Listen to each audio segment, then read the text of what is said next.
ये तो attempted murder है। मैं मतलब YouTube पर अपने साथी के साथ प्रयास किया, कोशिश की और बहुत बुरा बर्ताव हुआ। कोई सपोर्ट किसी का नहीं। मैंने मतलब मेरी फादर से फाइट होती है इस बात पे, वो चाहते हैं कि मैं ये फील्ड छोड़ दूं। सबसे बड़ा चीज ये सर कि अति पिछड़ा समाज और माइनॉरिटी समाज में ये दोनों समाज को लड़ाने की कोशिश की जा रही है, जिससे सामाजिक न्याय भी कमजोर हो रहा है और सांप्रदायिकता भी बढ़ रहा है। तो दलित है, पिछड़ा है, उनके ऊपर झूठा मुकदमा कराकर सर जेल भिजवाते रहे हैं। यानी कि सर न्याय की कोई उम्मीद ही नहीं है। जहां हम लोग कहते हैं कि डेमोक्रेसी है, लेकिन डेमोक्रेसी नाम की कोई चीज नहीं है।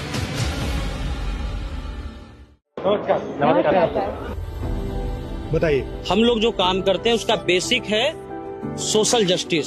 हम उसमें जो पॉइंट है, यहाँ सब बैकवर्ड और माइनॉरिटी और दलित समाज के लोग हैं, और इसमें हम लोग ने एक ग्रुप बनाया है पूरे बिहार में।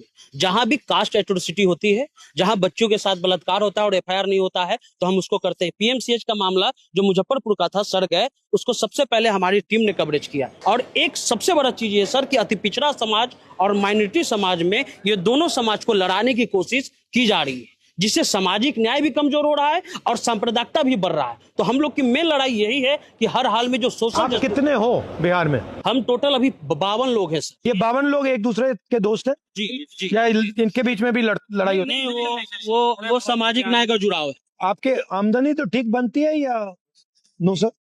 बट आपको फाइनेंशियली नहीं होता। मेरा नाम सुमन है, मैं खबर लहरिया न्यूज़ आप अकेली लड़की हो? जी खबर लहरिया न्यूज़ चैनल में एज अ सीनियर रिपोर्टर के रूप में काम करती हूँ।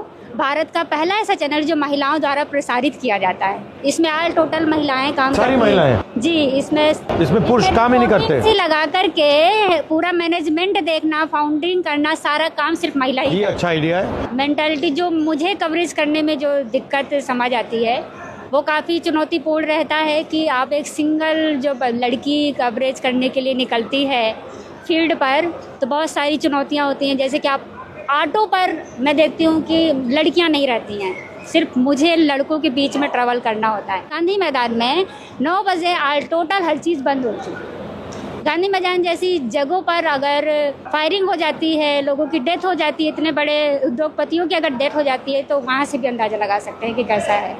ये सब चीज़ें नोटिस है हमारी। सर मेरा नाम अमान मलिक है और हम बिहार के सबसे पिछड़े जिले से आते हैं जहाँ ट्रेन नहीं चलती है।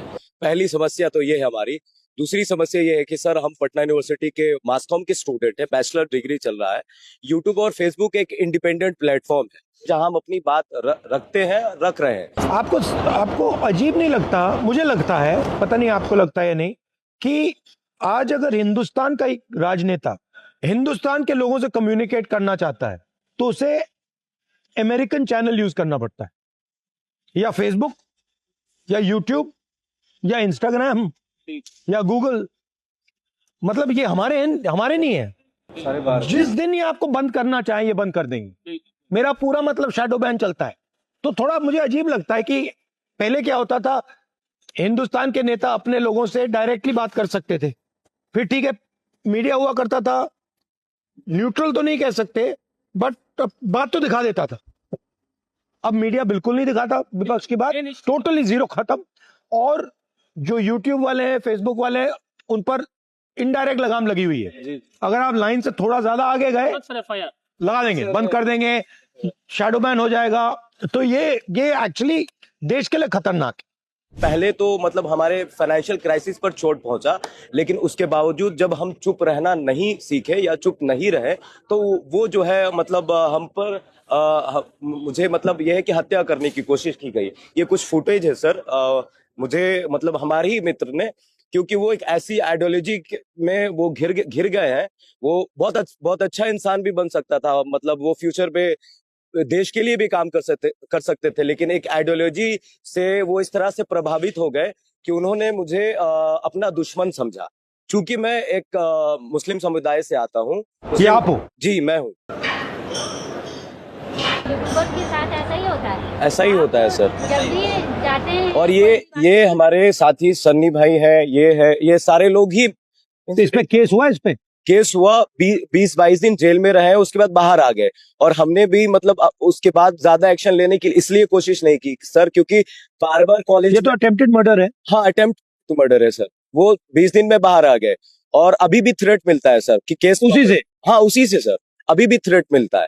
और मुझे लगता है कहाँ का है ये पटना यूनिवर्सिटी का मामला है सर, और ये पहला केस नहीं है, ये सिर्फ मेरे साथ, वहाँ स्टूडेंट के साथ भी होता है। मतलब बहुत बुरा बर्ताव होता है सर। मतलब हम लोग वो काम कर रहे हैं सर जहाँ पर मेन स्ट्रीम के लोग नहीं पहुंच पाते हैं, हम वहां पहुंचते हैं। कोविड में मेरी मम्मी एक्सपायर कर गई, तो मुझे ये इंस्पिरेशन मिला कि मुझे इस फील्ड में आना है, क्योंकि मैंने भेदभाव देखा कोविड के समय में सर। मैं क्लियर ये बोल रहा हूँ आपसे कि मैंने भेदभाव देखा, और वो भेदभाव किस आधार पे वो आप बेहतर जानते हैं, आपके सामने बैठे हैं। और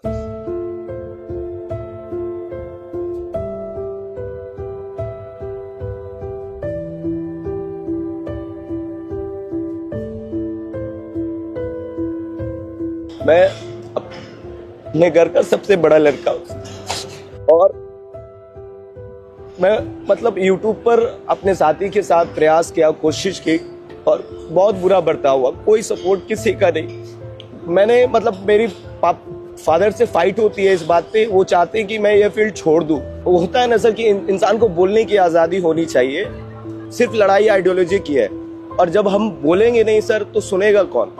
तो आइडियोलॉजी जिसकी आप बात कर रहे हो ये क्या है सर? आपकी आइडियोलॉजी क्या है? सर मेरी आइडियोलॉजी है कि समाज में हर तबके को बराबरी की हिस्सेदारी मिले। हम सब जिस बैकग्राउंड से आते हैं ना सर, इन्हें बोलने नहीं दिया जाता था सर। यूनिवर्सिटी में इनके साथ रैगिंग होती थी, जात के आधार पर, धर्म के आधार पर। सर मेरी मम्मी सबके साथ हुआ? हाँ सर, मेजोरिटी में यही है सर। मेरा नाम रविकांत चौरसिया है सर, मैं बिहार के खगड़िया से हूँ। बोलता खगड़िया हमारा चैनल है, और मैं इंजीनियरिंग बैकग्राउंड से आया, उसके बावजूद जिस प्रकार से था कि समाज की अंतिम पंक्ति के खड़े लोगों की आवाज बन सकूं। पिछले 5-6 सालों से सर खगड़िया जो 7 नदियों से घिरा है, गरीबी है, और काफी सर जो है विस्थापित परिवार है, नदी के किनारे जो बसावट है, लोगों के घर कट चुके रहते हैं। इस तरीके की जो समाज की जो जनहित वाली जो समस्याएं हैं सर, वो मेन स्ट्रीम मीडिया में कभी नहीं दिखाती रही है, और ना ही दिखाते हैं लोग। हमने प्रयास किया कि एक छोटी सी शुरुआत की, और उसके बाद बहुत सारा लोगों का सर प्यार मिला। लेकिन जिस प्रकार से सर यातनाएं जो हम लोगों को मिलती रही है, जदयू के विधायक हैं डॉक्टर संजीव परवत्ता विधानसभा से सर, वो अनगिनत ऐसे जो है सामाजिक न्याय वाले लोग जो दलित हैं, पिछड़ा हैं, उनके ऊपर झूठा मुकदमा कराकर सर जेल भिजवाते रहे हैं। और अगर वो पीड़ित परिवार हमारे पास आकर के अगर अपनी बात को रखना चाहे, और अगर हमने उनके वीडियोस को चलाया, उसके बाद सर वो धोखे से मुझे बुला करके अपने आवास पर उन्होंने हमारे साथ बहुत मारपीट की सर। किसी तरीके से हम वहां से सर जान बचा करके निकले। जब हमने थाने में FIR दर्ज कराई सर, हमारे केस फॉल्स हो गए, और उनके द्वारा हमारे ऊपर 2-2 फर्जी मुकदमे करा दिए गए। यानी कि सर न्याय की कोई उम्मीद ही नहीं है। जहां हम लोग कहते हैं कि डेमोक्रेसी है, लेकिन डेमोक्रेसी नाम की कोई चीज नहीं है। ऐसे करते हैं, ये अभी चल रहा है, यहाँ पे यात्रा चल रही है।